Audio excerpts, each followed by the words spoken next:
नमस्कार साथियों, स्वागत है उत्प्रेक्षा क्लासेस में। आज हम कक्षा 10 में हिंदी का अध्याय 5 नागरी लिपि पढ़ेंगे। इस वीडियो में आपको हम इस अध्याय का पूरा बिल्कुल आसान भाषा में सारांश को बताने वाले हैं, तो लेकर अंत तक जरूर देखिए। इस वीडियो को हम स्टार्ट करते हैं। कक्षा 10 हमारा हो जाता है, चैप्टर का नाम हो जाता है नागरी लिपि। इसके व्याख्या को हम पढ़ेंगे और इसके लेखक है नकार मूले जी। तो ध्यान में रखना है आप सभी को। क्या कर लेते हैं, हमारा जो ये चैप्टर है नागरी लिपि, इसमें जो लेखक परिचय है उसको देखेंगे। सबसे पहले देखेंगे लेखक का जो नाम क्या हो जाता है। नागरी लिपि इस चैप्टर के लेखक का क्या नाम है, तो गुणाकार मूल का जो जन्म है 3 जनवरी 1935 ईस्वी जो है महाराष्ट्र के अमरावती जिले में हुआ था और इसका मृत्यु जो है 6 अक्टूबर 2000 ईस्वी को जो है लेखक जी का मृत्यु हुआ था। तो यहाँ से 3 इंपॉर्टेंट ऑब्जेक्टिव बनेंगे जो आप सभी को ध्यान में रखना है। सबसे पहला यहाँ से बनेंगे नागरी लिपि के लेखक कौन हो जाते हैं, तो इसके लेखक जो है गुणाकार मूले जी है, ये ध्यान में रखना है। दूसरा यहाँ से ऑब्जेक्टिव बनेंगे आपके बोर्ड एग्जाम में, लेखक जी का जो है जन्म कहाँ हुआ था।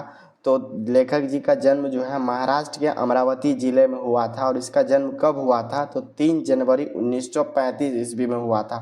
लेखक का मृत्यु कब हुआ था, तो 16 अक्टूबर 2009 ईस्वी को जो है लेखक जी का मृत्यु हुआ था। ऑब्जेक्टिव में बनेंगे नागरी लिपि जो है गद्य की कौन सी विधा है, तो आप सभी को ध्यान में रखना, यह जो है एक निबंध है। हमने जो है अपनी शिक्षा दीक्षा ग्रामीण परिवेश में और मराठी भाषा में पाई है। आप सबसे पहले जान लीजिए इसका जन्म जो है महाराष्ट्र में हुआ, तो इनकी जो है प्रारंभिक शिक्षा जो है अपने ग्रामीण इलाके में हुआ है और अपने परिवेश में हुआ। इन्होंने जो है प्रारंभिक शिक्षा जो है मराठी भाषा से आरंभ किए थे। मिडिल स्तर तक जो है मराठी में पढ़ाई करने के बाद जो है वर्धे चले गए थे। यहाँ पर आप सभी को ध्यान में रखना है, ये जो है मिडिल तक जो है अपनी पढ़ाई जो है मराठी भाषा में किया। उसके बाद जो है मिडिल कंप्लीट होने के बाद जो है वर्धे चले गए थे और उन्होंने जो है 2 वर्षों तक नौकरी की वहाँ पर। चल इसकी प्रारंभिक शिक्षा यानी पूरा हो गया था फिनिश। उसके बाद जो है ये कहाँ चले गए थे, तो वर्धे चले गए थे और वहाँ पर 2 वर्ष तक क्या किए थे, तो नौकरी किए थे तथा हिंदी और अंग्रेजी का क्या किए थे, तो अध्ययन किया गया था। इसके बाद जो है इलाहाबाद में जो है गणित में विषय से जो है एमए किया था। ये बहुत ज़्यादा इम्पोर्टेंट हो जाता है लेखक की कौन कौन सी रचनाओं जो है लेखक लिखे थे। देखेंगे अक्षरों की कहानी जो है लेखक द्वारा लिखे गए। इतिहास और संस्कृति हमारा तीसरा है प्राचीन भारत के महान वैज्ञानिक। अगला हमारा है सौर मंडल। फिर अगला हमारा रचना है इसका सूर्य। फिर अगला इसकी रचना है गुणाकार मूले जी का नक्षत्र लोक। आगे का हमारा है भारतीय लिपियों की कहानी। फिर हमारा लास्ट है भारतीय विज्ञान की कहानी। ये सभी जो है गुणाकार मूले द्वारा जो है क्या किया गया था, लिखा गया था इस कहानी। ये सभी जो अपने जीवन काल में सभी कहानी ये रचनाओं को जो है लिखे थे। आप जानते हैं गुणाकार मूले पुस्तक भारतीय लिपियों की कहानी से लिया गया। सीधे सीधे आपके बोर्ड एग्जाम में ऑब्जेक्टिव बनेंगे, आप सभी को ध्यान में रखना है।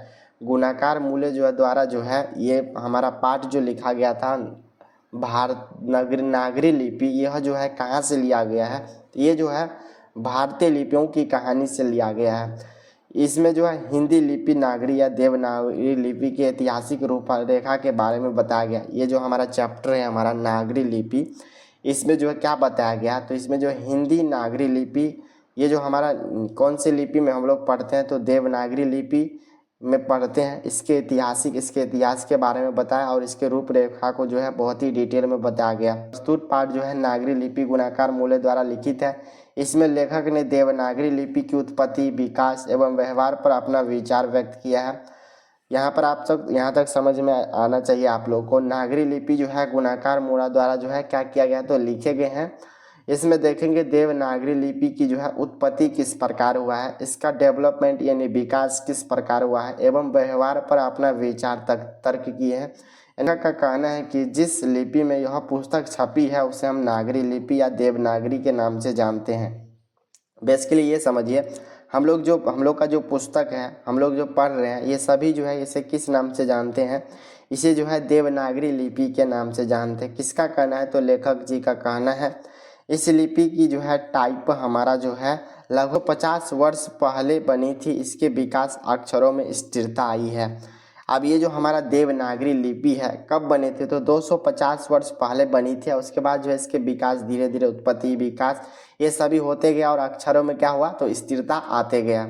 यहाँ तक आप लोग को समझ में आ गया होगा। अब आगे देखते हैं हमारा हिंदी तथा इसकी विधियाँ बोलियाँ संस्कृत एवं नेपाली आदि लिपि में लिखी गई है।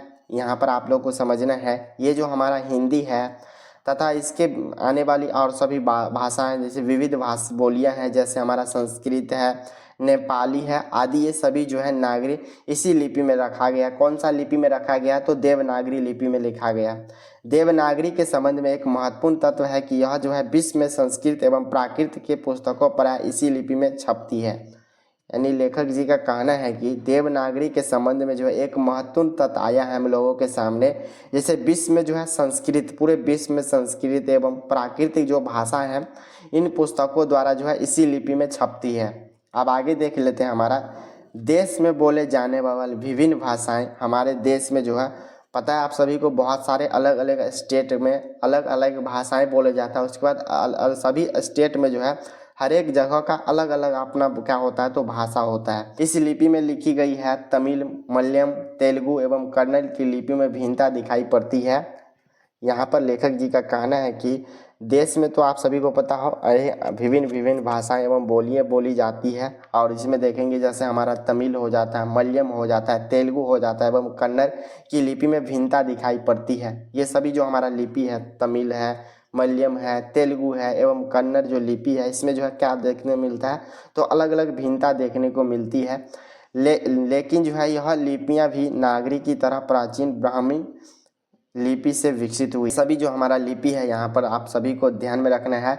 देवनागरी के अलावा जो है यहाँ पर तमिल, मलयालम, तेलुगु एवं कन्नड़ की जो लिपि है ये समान दिखते हैं। कैसे? तो देवनागरी तरह के दिखते हैं, लेकिन जो है इस लिपि में नागरी की तरह भी प्राचीन जैसे हमारा ब्राह्मणी लिपि जो है इससे विकसित हुए हैं। इसी लिपि से क्या किया गया तो इस सभी लिपि को तैयार किया गया, इसी से बना है।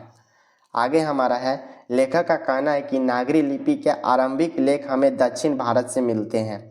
यहाँ पर ध्यान रखें, आपके ऑब्जेक्टिव भी बनेंगे। ये जो हमारा लिपि है नागरिक लिपि, इसके जो आरंभिक कहाँ से मिले हैं तो दक्षिण भारत से मिले हैं। यह लिपि भी जो है नंद नागरी लिपि भी कहते हैं। ये जो हमारा लिपि जो है दक्षिण भारत से निकले हैं देवनागरी लिपि, यानी नागरी लिपि जो है आरंभिक लेख हमें दक्षिण भारत से मिलते हैं। इसी लिपि जो है हम नंद नागरी लिपि के नाम से भी जानते हैं, इसी को हम नंद नागरी लिपि भी कहते हैं। दक्षिण भारत में जो है हमारा तमिल, मलयालम और तेलुगु कन्नड़ लिपि का स्वतंत्र विकास हो रहा है। दक्षिण जो हमारा भारत है इसमें किस किस लिपि का क्या हो रहा है, विस्तार हो रहा है तो तमिल है, बहुत ज़्यादा इम्पोर्टेंट है, मलयालम है और तेलुगु कन्नड़, इस सभी लिपियों का क्या हो रहा है तो स्वतंत्र रूप से विकास हो रहा है। फिर भी कई शासकों की नागरी लिपि का प्रयोग किया है। फिर भी जो है ये सभी लिपि का होते हुए देवनागरी लिपि के अलावा ये सभी लिपि है, तमिल है, मलयालम है, तेलुगु है, कन्नड़ है, ये सभी जो है अपना स्वतंत्र रूप से विकास कर रही है। फिर भी जो है कई शासकों जो है इसी लिपि नागरी लिपि का प्रयोग किया है, देवनागरी लिपि। जैसे 11वीं सदी में जो है राज और राजेंद्र जैसे प्रतापी चोल राजाओं की सिक्के पर नागरी लिपि के अक्षर अंकित है। यहाँ पर आप सभी को ध्यान में रखना है। देखेंगे 11वीं सदी में जो है उस समय राज में जो है राजेंद्र जैसे प्रतापी चोल राजाओं के सिक्के पर क्या मिले थे देखने को मिले थे, तो यही नागरी लिपि अक्षर उसमें अंकित थे। तो फिर 12वीं सदी में केरल के शासक के सिक्के पर जो है वीर केलस के जो है यही देखने को मिला था। कौन सा? तो यही देवनागरी लिपि का प्रयोग हुआ था। फिर आगे देखेंगे 9वीं सदी के वरगुण परपली में तम्रपत्र नागरी लिपि में है, और ये 11वीं सदी में जो है इस्लामी शासक के नींव डालने वाले महमूद गजनी के चांदी के सिक्के पर भी जो है नागरी लिपि देखने को मिलते हैं। तो यहाँ पर देखेंगे कुछ जो शासक थे वो 11वीं सदी में जो है कौन सा शासक थे तो राजेंद्र जैसे प्रताप चोल राजाओं के सिक्के पर ये नागरी लिपि अंकित मिले हैं। फिर 12वीं सदी में जो है केरल के शासक जो है उसका क्या नाम था, वीर केरलस, इनके शासक यानी इसके सिक्के पर भी क्या देखने को मिला था तो नागरी लिपि का अक्षर अंकित है। फिर 9वीं सदी में जो है वरगुण का पल्ली यम जो है तम्रपत्र नागरी लिपि को भी देखने को मिला है। 11वीं सदी में इस्लाम के जो शासक थे नींव डालने वाले महमूद जो है गजनवी के चांदी के सिक्के पर भी जो है नागरी लिपि देखने को मिले हैं। आगे फिर देखेंगे गजनवी के बाद मोहम्मद गौरी, अलाउद्दीन खिलजी, शेरशाह आदि शासकों ने भी जो है सिक्के पर नागरी लिपि शब्द खुदवाए हैं। अकबर के शासक पर भी जो है अकबर जो है अपने सिक्के पर भी जो है नागरी लिपि रामसियस अंक शब्द जो है अंकित की है। यहाँ पर बहुत और जैसे बड़े बड़े राजा है, जैसे देख सकते हैं गजनवी के बाद मोहम्मद गौरी, ये सभी जो है उलादीन खिलजी है, हमारा शेर शाह, ये सभी जो है अपने सिक्के पर क्या किए है तो नागरी लिपि जो है खुदवाए हैं। अकबर के शासक सिक्के पर भी जो है क्या देखने को मिला तो नागरी लिपि देखने को मिला है।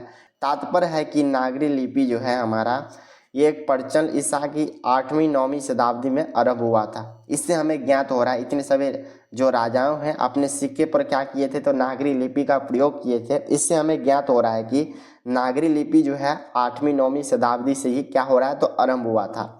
अब आगे देखेंगे हमारा लेखक ने जो है लिपि की पहचान में कहा है कि ब्राह्मणी तथा सिद्धम लिपि अक्षर त्रिकोण है, जबकि नागरी लिपि के अक्षरों में सिरे पर लकीर की लंबाई और चौड़ाई एक समान है। यहाँ पर लेखक सबका कहना है, लेखक जी का कहना है लिपि की पहचान हम कैसे करेंगे, जैसे हमारा ब्राह्मणी तथा सिद्धम लिपि जो है इसके अक्षर कैसे होते हैं त्रिकोण है, तो जैसे ऐसे त्रिकोण होता है ना ऐसे त्रिकोण होते हैं। लेकिन जो हमारा नागरी लिपि के अक्षर है सिर पर कैसे होते हैं, सिर पर लकीर होते हैं। जैसे हम लिख रहे हैं यहाँ पर मान लीजिए राम लिखे हैं, इसके सिर पर कैसे ऐसा लकीर देते हैं, लेकिन जो है ब्राह्मणी लिपि होता है उसके अक्षर कैसे होते हैं ऐसे त्रिकोण होते हैं। ये सभी जो है देखने को मिले हैं। जो है इसके ऊपर हमारा क्या हो जाता है तो ऐसे सिर दिया रहता है जिससे लंबाई और चौड़ाई एक समान हमें देखने को मिलता है। तो ये आगे हम देखते हैं इस चैप्टर में प्राचीन नागरी लिपि के अक्षर आधुनिक नागरी लिपि से मिलते जुलते हैं। इस प्रकार जो है दक्षिण भारत में नागरी लिपि के लेख जो है 8वीं सदी से तथा उत्तर भारत में जो है 9वीं सदी में देखने को मिला है। प्राचीन नागरी लिपि के अक्षर जो हमें कब देखने को मिला था तो ये जो हमारा कुछ 8वीं शताब्दी में किस और देखने को मिला था तो दक्षिण भारत में। यहीं पर 9वीं शताब्दी में जो है कब मिला था तो ये जो है उत्तर भारत में हुआ था 9वीं शताब्दी में। इसमें जो है अक्षर आधुनिक नागरी लिपि से क्या होते हैं तो मिलते जुलते रहते हैं। अब आगे हमारा है, अब यह प्रश्न उठता है कि इस जो है नई लिपि को देवनागरी लिपि तथा नंद नागरी लिपि क्यों कहा जाता है। आप नागरी शब्द की उत्पत्ति के संबंध में जो है विद्वानों का मत है कि एक नहीं है, यानी ये जो हमारा नागरी लिपि है इसके संबंध में जो है कई सारे विद्वान का अलग अलग कहना है, अलग अलग उसका मत है, सभी का एक नहीं है। कुछ विद्वानों का मत है कि गुजरात के नगर ब्राह्मण में इस लिपि का सर्वप्रथम प्रयोग किया था। यानी कुछ विद्वानों का मत क्या है, उसका मानना है कि गुजरात के जो है नगर में जो है ब्राह्मण ने इस लिपि का सर्वप्रथम प्रयोग किया, इसीलिए इसका नाम जो है नागरी लिपि पड़ा। और फिर आगे देखते हैं, किंतु जो हमारा कुछ विद्वानों के मत है के अनुसार जो बोलेंगे अन्य नगर तो मात्र नगर है, परंतु काशी को देवनागरी माना जाता है, इसीलिए जो है इसका नाम देवनागरी पड़ा। इसमें सबसे फर्स्ट देख सकते हैं अल-बेरूनी के अनुसार जो है 1000 ईस्वी के आसपास जो है नागरी लिपि शब्द का अस्तित्व में आया था। जब हमारा निश्चित है कि नागरी शब्द किसी नगर अथवा शहर से संबंधित है। दूसरी बात यह है कि उत्तर भारत की स्थापत्य कला की विशेष शैली को नगर शैली कहा जाता था। यहाँ पर समझेंगे जब ये जो है 1000 ईसा पूर्व आए थे तो उस समय जो है नागरी लिपि का अस्तित्व था। इससे निश्चित होता है कि नगर किसी नगर अथवा शहर से संबंधित नहीं है। ये जो है ये जैसे लोग बोला है नगर लिपि इसीलिए बोला जाता है क्योंकि ये नगर से संबंधित है।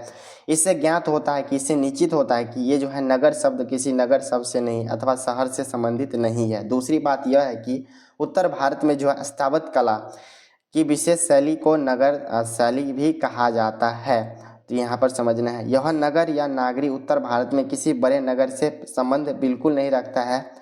ये जो हमारा लिपि है यहाँ पर समझेंगे, वो तो पहले बोल दिया था क्या ये नगर से है, इसीलिए इसको हम नगर लिपि बोलते हैं। हमारे सामने है जैसे स्थापत्य कला जो है उसको विशेष रूप को जो है विशेष नगर शैली भी कहा जाता है। यह जो है नगर या नागरी उत्तर भारत से किसी बड़े नगर से क्या है तो बिल्कुल संबंध नहीं रखता है। उस समय जो है उत्तर भारत में प्राचीन पटना सबसे बड़ा नगर था। साथ ही गुप्त शासक चंद्रगुप्त द्वितीय विक्रमादित्य जो है व्यक्तिगत का नाम देव तथा संभव है कि गुप्त की राजधानी पटना को देवनगर कहा गया हो और देवनगर की लिपि होने के कारण देवनागरी नाम दिया गया हो। ये भी आ सकता है ना, जैसे हमारा उस समय जो है उत्तर भारत में जो है प्राचीन पटना सबसे बड़ा नगर था। पूरे उत्तर भारत में देखेंगे इसका प्राचीन नाम क्या था पाटलिपुत्र। ये जो पटना सबसे बड़ा नगर था, साथ में जो है उसके जो है शासक थे गुप्त शासक वहाँ पर चल रहे थे, जैसे चंद्रगुप्त द्वितीय था।